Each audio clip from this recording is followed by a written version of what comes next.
Paz do Senhor Jesus. Paz do Senhor Jesus. Primeiramente, minha gratidão a Deus que nos dá o privilégio de mais uma vez estar na casa do Senhor, nesse altar para ministrar a palavra. Aleluia. Louvado seja Deus por agradeço ao pastor Giovanni, que ontem nos fez o convite para estar. Abra sua Bíblia em Atos, capítulo 2, verso 1 e 2, que diz: cumprindo-se o dia de Pentecostes, estavam todos reunidos no mesmo lugar.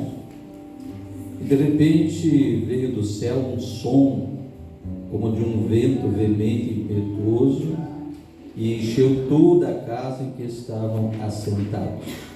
O verso 14: Pedro, porém, pondo-se em pé com os 11, levantou a sua voz e disse-lhes: homens judeus e todos que habitais em Jerusalém, seja-vos isto notório e escutai as minhas palavras. Mais adiante um pouco, verso 37 a seguir, ao 40. E ouvindo eles isto, compungiram-se em seu coração e perguntaram a Pedro e aos demais apóstolos: que faremos, homens e irmãos?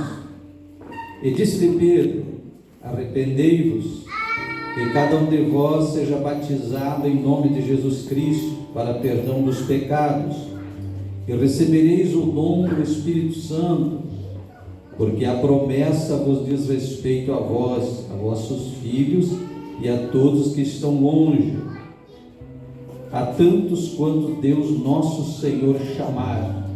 E com muitas outras palavras isto testificava e os exortava, dizendo: salvai-vos desta geração perversa. Aleluia. Glória a Jesus Cristo. A presença do Senhor e a palavra de Deus sempre nos sustenta e nos alimenta, seja com frio, seja com calor, e assim por diante. Então que o Senhor traga nesta noite um alimento para a nossa fé, nossa vida e um renovo.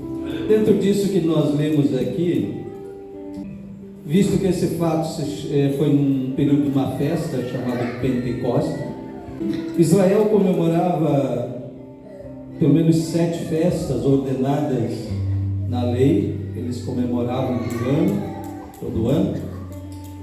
Tem 3 que eram chamadas de grandes festas, porque elas também acumulavam algumas outras junto, como é o caso da Páscoa. E foi exatamente na Páscoa que Jesus foi preso, julgado, crucificado e ressuscitado. Então a Páscoa também é comemorada junto à festa dos chamados pães asmos, e também no último dia da festa era o dia das primícias. Então comemoravam essa primeira grande festa, que era a Páscoa, a outra era o Pentecostes, e a outra era a festa dos tabernáculos, aquelas 3 grandes festas. E essa acumulava as outras junto, algumas delas, como o caso da Páscoa. Então aquela semana de festa, tá certo? E o cordeiro era sacrificado. Então a Páscoa aponta para Jesus Cristo, a nossa redenção. E a Páscoa foi colocada lá no Egito, quando o Senhor libertou o povo. Então Israel comemorava todo ano a Páscoa, mas isso é profético. Todas essas festas, praticamente tudo, eu digo assim, que a gente vê no Antigo Testamento, tem algo profético e simbólico, como está escrito em Hebreus 10:1, que diz que, tendo a lei a sombra dos bens futuros, e não é a imagem exata das coisas, mas apenas sombra, ou seja, simbologias proféticas, está certo? É mais ou menos assim, como tu está caminhando numa rua, tem algum prédio grande, e adiante você enxerga, por exemplo, uma sombra, mas você não está enxergando o que tem do outro lado do prédio. Então você pode ver, é uma sombra de uma árvore, por exemplo, mas você não consegue ver se está enfolhado, não está, se é verde, se lá tem fruto, tem flor, você só vê uma sombra. E à medida que você vai caminhando, quando você passa do prédio, você consegue enxergar, você identifica exatamente o que é. Então o Antigo Testamento era mais ou menos aquela sombra. Eles não tinham certeza, clareza, mas quando chegou o cumprimento, a verdade, Jesus Cristo, então aí se entende todas as coisas. Então aquelas festas, como as demais simbologias do Antigo Testamento, eram sombras, tipologias proféticas e não a imagem exata das coisas. Por isso que hoje a gente tem uma bronca com aqueles que querem trazer coisas da antiga aliança, do Antigo Testamento para a igreja como se fosse. Não, aquilo é um sombra, nós já estamos na realidade, não tem que buscar as coisas passadas. Então é por isso que Israel comemorava essa festa. Então na festa da Páscoa, o cordeiro era sacrificado, e no último dia, que já seria depois do domingo, era as primícias. E o que eram as primícias? O judeu tinha que no dia da colheita, antes de iniciar a colheita, quando estava pronto para iniciar a colheita, eles tinham que colher alguns molhos, alguns feixes, que principalmente era trigo e cevada, e trazer como primícia no templo, apresentar ao Senhor. Aí ele estava liberado para iniciar a colheita. E 50 dias depois tinha esta festa, onde nós lemos aqui, dia de Pentecostes. Já vem lá do grego essa palavra que significa 50. Então é também chamado festa da semana, porque era 7 semanas da colheita, e um dia depois, então no 50º dia, era a festa de Pentecostes. Então Cristo foi crucificado como Cordeiro Pascual, o sacrifício da Páscoa, ressuscitou no domingo, no dia das primícias. Por isso ele é chamado de primícia dos que dormem, junto com aqueles que ele ressuscitou quando ele morreu na cruz. Certamente ele se levou para o céu como os primeiros molhos, ou seja, a primícia. Então se iniciou a colheita. Então quando Jesus subiu, foi dada aquela ordem: ficai em Jerusalém, até que do alto sejais revestidos de poder. E eles foram para um lugar, cenáculo. Cenáculo é um salão, um refeitório, um lugar com essa finalidade, possivelmente na casa de Pedro. Diz que todos os apóstolos estavam ali reunidos, congregados, esses 50 dias em oração, conforme a ordem de Jesus Cristo. Então, enquanto eles estavam lá, chegou o dia da festa, ou a semana da festa, essa que era então a festa da colheita também. Pentecoste, colheita ou semanas, é os nomes que você acha na Bíblia, referindo-se a essa festa. Então aí Jerusalém estava em festa, porque eles tinham concluído a colheita dos seus campos, então tinham que trazer as ofertas, os dízimos, e festejar e se alegrar. Era uma festa alegre, né? Então toda Jerusalém estava tumultuada de gente, de toda a região, de toda a volta, de todo Israel.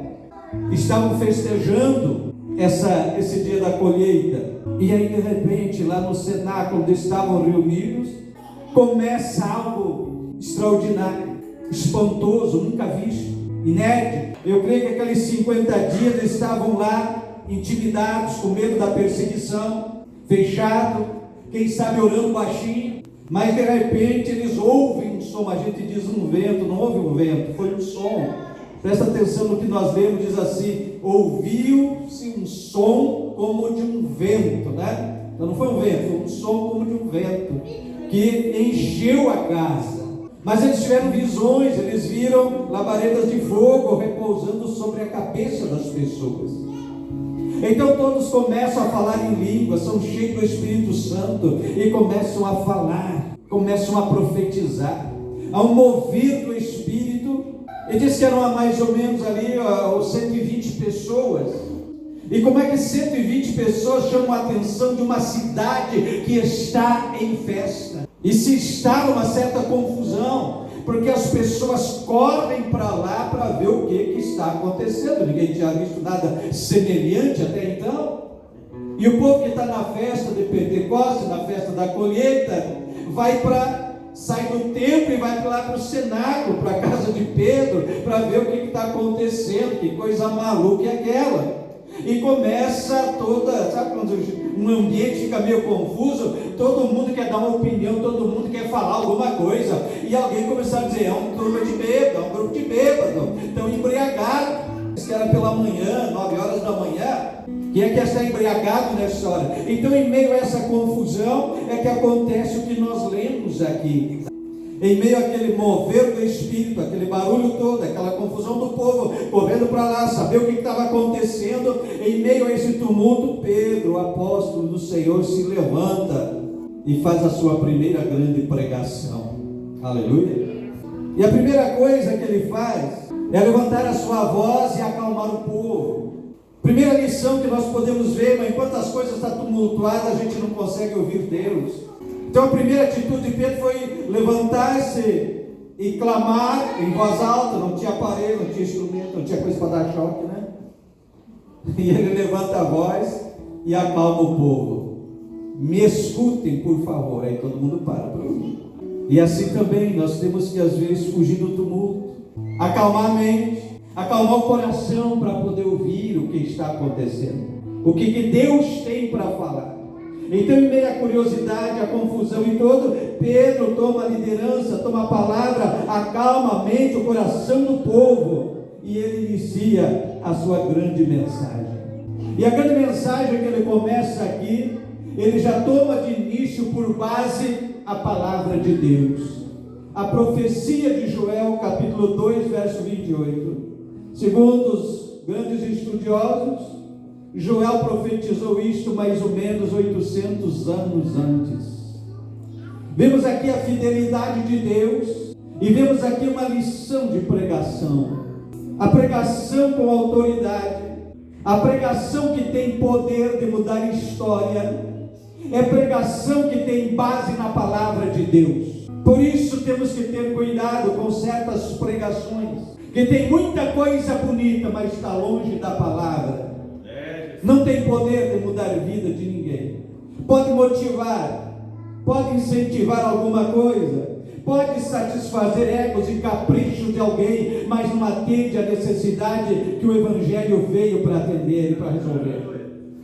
Então, primeira lição, ou segunda lição aqui que podemos ver com Pedro, é que ele inicia uma pregação baseada na palavra de Deus, na revelação profética da antiga aliança, que era o que eles tinham de escritura até então. Ele toma a palavra e diz: não está ninguém embriagado aqui não, sendo 9 horas da manhã.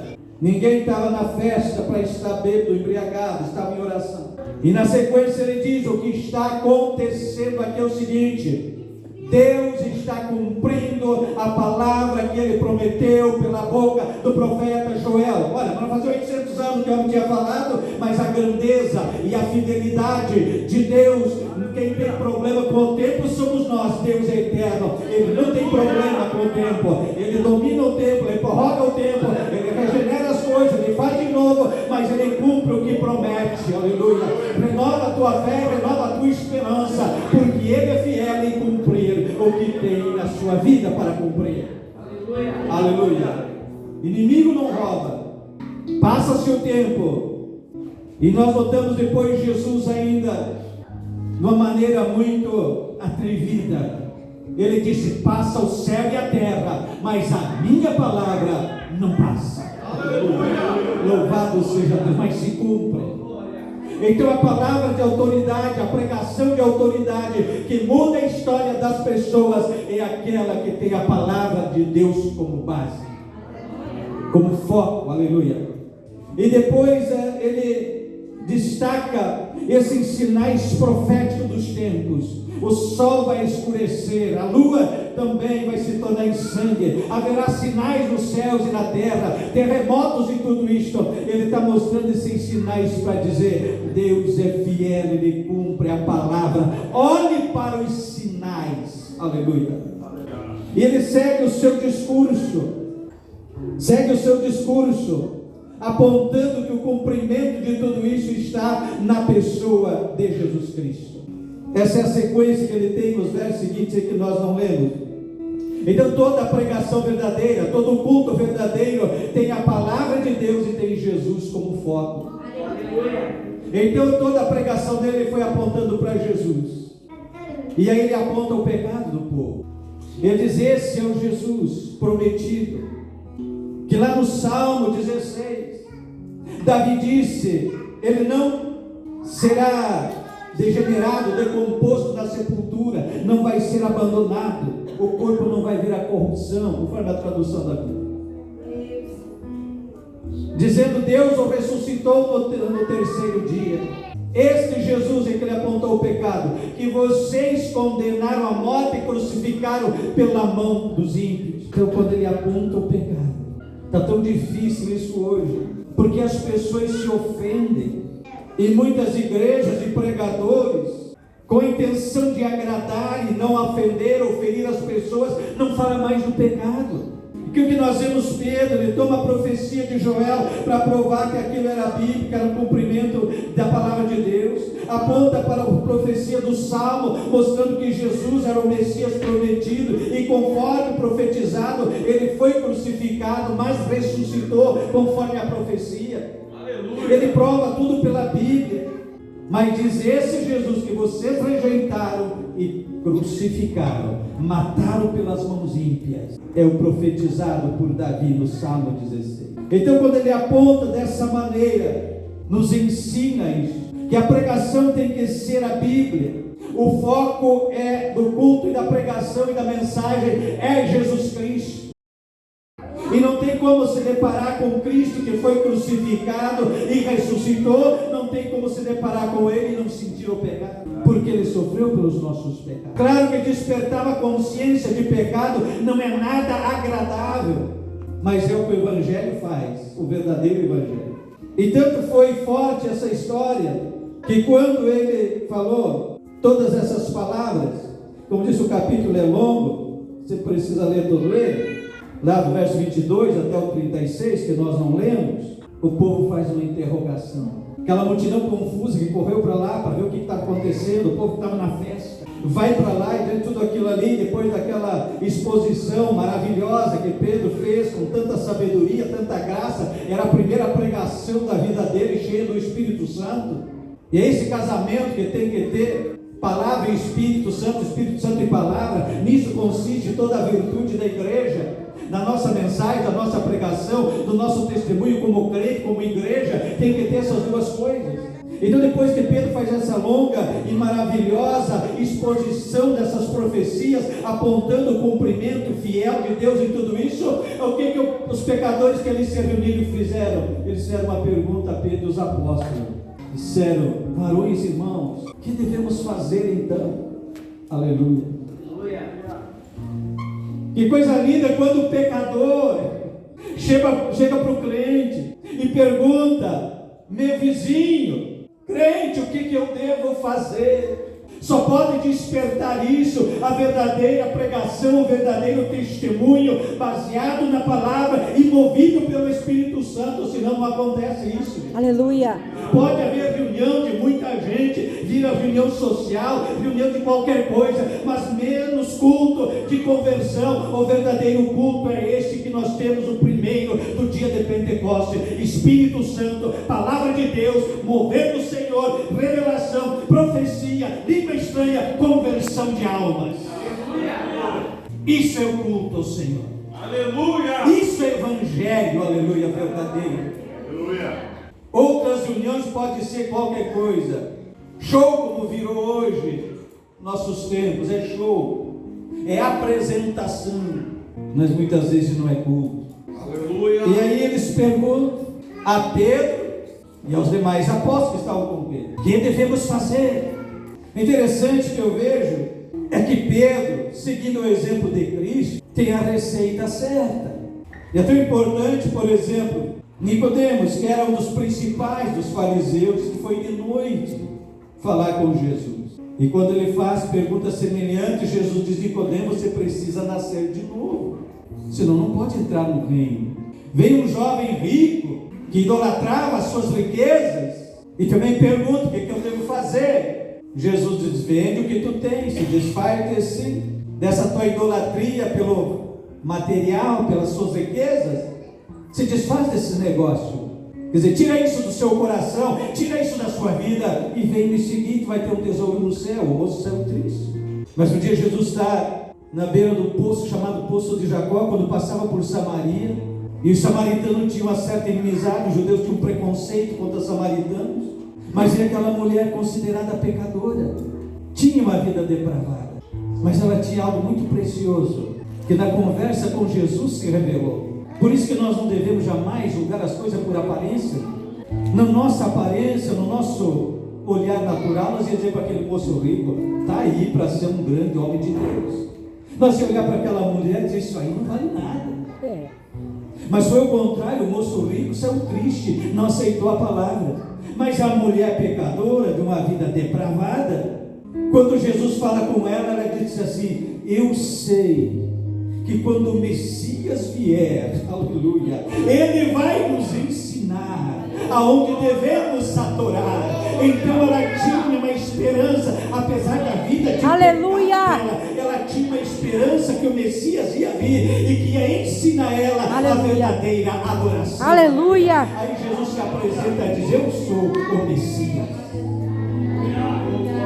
Aleluia. Ela sai dali, vai para a cidade e anuncia para a cidade de Samaria, para toda a cidade: tem um homem lá fora da cidade, lá no poço de Jacó, porventura não é o Messias prometido? Ele me disse que é, ele me revelou a minha história da minha vida, ele é o Messias. Ele diz que a cidade toda saiu. Olha, irmão, naquele tempo que as mulheres já não tinham muita vez nem crédito, ainda mais se era numa vida duvidosa, quem ia dar crédito?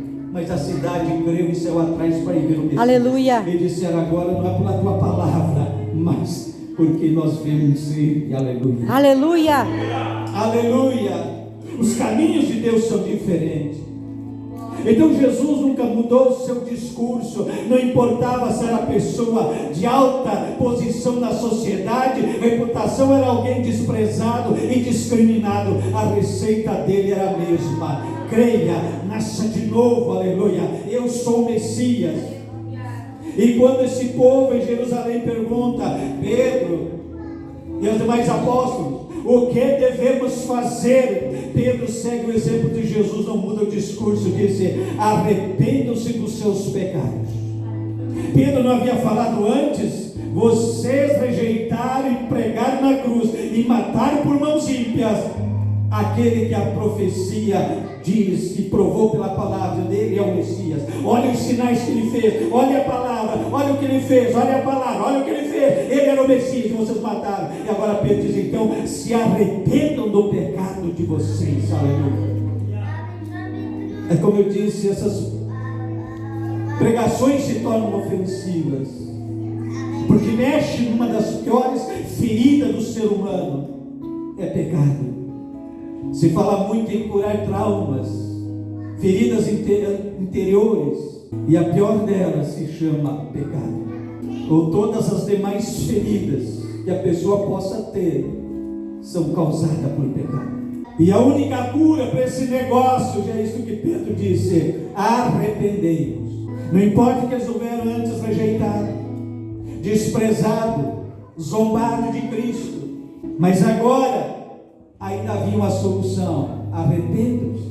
E quando Pedro diz arrependam-se, ele, depois você vai receber também o dom do Espírito Santo, aquilo que eles já haviam recebido ali, dizendo: então vocês vão receber também o dom do Espírito Santo.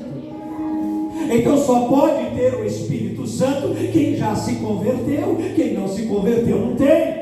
Primeiro se converte, arrepende-se dos seus pecados e então recebe o Espírito Santo. Mas ele falou também do batismo, sim, porque o batismo é o testemunho público que a pessoa dá, que ele creu e que nasceu de novo, aleluia. Ele tem o testemunho do Espírito, e ele diz isso: então, arrependei-vos, aleluia, e receba isto.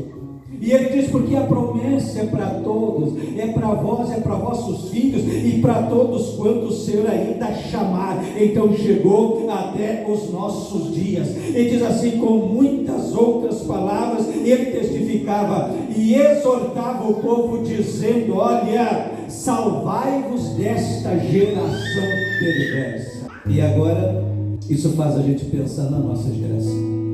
Se naquele dia Pedro diz: salvai-vos desta geração perversa, como é a nossa geração de hoje? Não precisa eu entrar em detalhe, porque a hora também já se foi, mas basta você dar uma olhada no que acontece à nossa volta.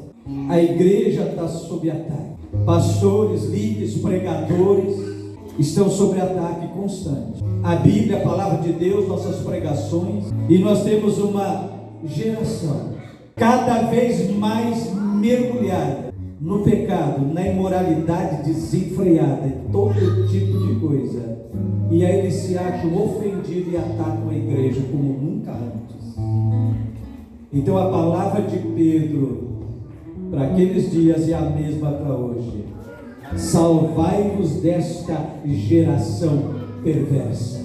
De que maneira? Por tudo isso que eu já falei antes aqui, da pregação de Pedro, que ele apontou a palavra de Deus, toda a pregação dele baseada na Bíblia, palavra de Deus, apontando para Jesus como Messias, o ungido, Salvador enviado, aleluia, e para crer nele e arrepender-se dos pecados. Esta é o resumo para dizer: escapa ou salva-te desta geração perversa, aleluia, que rejeita e que persegue Cristo até hoje.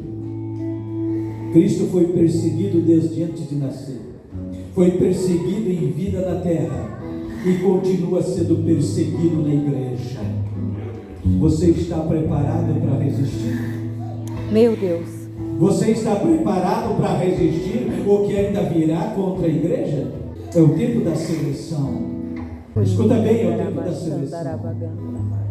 Só vai ficar aquele que realmente tem uma fé genuína em Cristo e sua palavra. Esse vai poder resistir. Os outros, como palha, serão levados e consumidos, porque o inimigo não brinca de ser inimigo, como alguns dizem. Diabo não brinca de ser diabo. Então a palavra de Pedro diz: salva-te, escapa-te desta geração perversa. É a palavra para nós hoje, para esta geração de hoje. Usa isto, fala isto para os teus parentes, teus amigos, teus colegas, pessoas que você ama. Seja ousado, aleluia, e diga para eles: escapa dessa geração perversa, crê no Senhor Jesus Cristo, arrepende-te, vem para Ele, porque só Ele poderá nos guardar do mal que se aproxima.